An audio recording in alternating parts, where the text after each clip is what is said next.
अकोला इथल्या डॉक्टर पंजाबराव देशमुख कृषी विद्यापीठाच्या 40व्या दीक्षांत समारंभात आज विविध शाखांमधील 2,936 विद्यार्थ्यांना पदवी देऊन गौरवण्यात आलं। या सोहळ्यासाठी गुजरातच्या आनंद कृषी विद्यापीठाचे कुलगुरू डॉक्टर के.बी.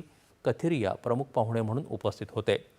कृषी पदवीधरांनी शिक्षण, तंत्रज्ञान आणि संशोधनाचा वापर केवळ स्वतःच्या प्रगतीसाठी न करता शेतकऱ्यांचं जीवनमान उंचावण्यासाठी करावा असं आवाहन डॉक्टर कथिरिया यांनी यावेळी केलं।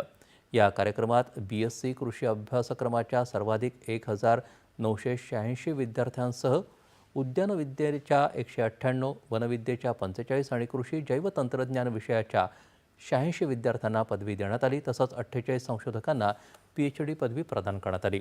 यावेळी विद्यापीठाचे कुलगुरू डॉक्टर शरद गडाख, महात्मा फुले कृषी विद्यापीठाचे कुलगुरू डॉक्टर विलास खर्चे आणि महाराष्ट्र मत्स्य व पशुपालन विज्ञान विद्यापीठाचे कुलगुरू डॉक्टर नितीन पाटील उपस्थित होते।